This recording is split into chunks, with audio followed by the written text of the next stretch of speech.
भारती, हे बघ काय आणलंय. अरे वा, हिरवा हरभरा आणला का?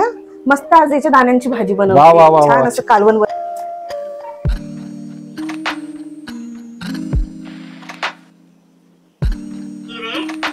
बेबी, हे एवढं साफ करून दे, याचे दाणे काढून दे. बरोबर, ठीक आहे, मी काढून देतो. हा.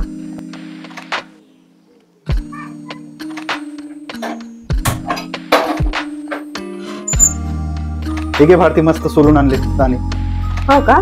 मी काय म्हणत आहे की मागच्या वेळेस तुम्हाला याचं सालवण केलं होतं, तुम्हाला जुलाब लागली होती, तर मी काय म्हणते याची चटणी बनवते, मस्त भारी बनते.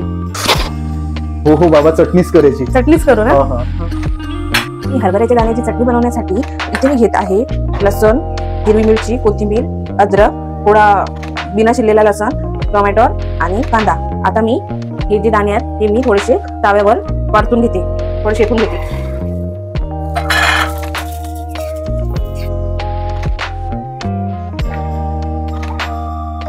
आता मी हे हरभरे जे भाजलेले आहेत ते थंड होईपर्यंत मी लसूण अद्रकची पेस्ट काढून घेते. लसूण, अद्रक, मिरची, कोथिंबीर याची पेस्ट काढून घेते.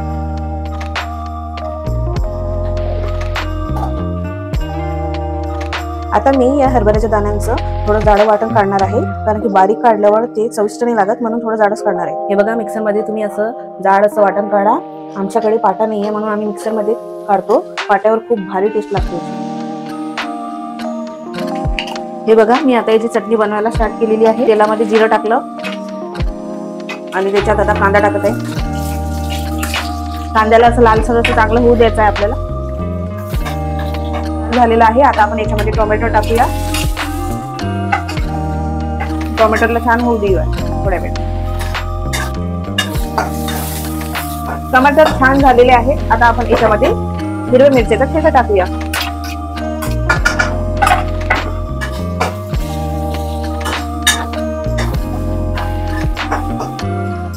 तर आता आपण यामध्ये थोडं हळद, मीठ, मसाले टाकूया.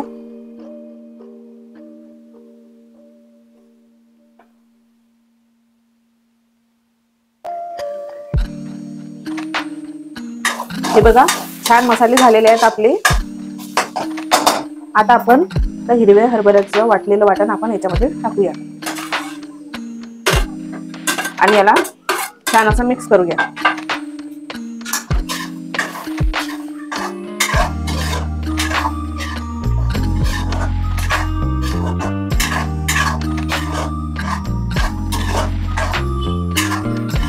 आता आपण याच्यावर थोडासा कोथिंबीर टाकूया, बारीक चिरलेला.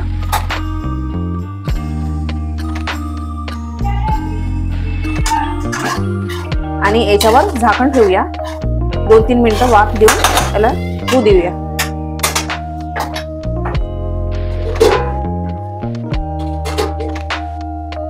हे बघा, किती भारी आणि छान भाजी झालेली आहे.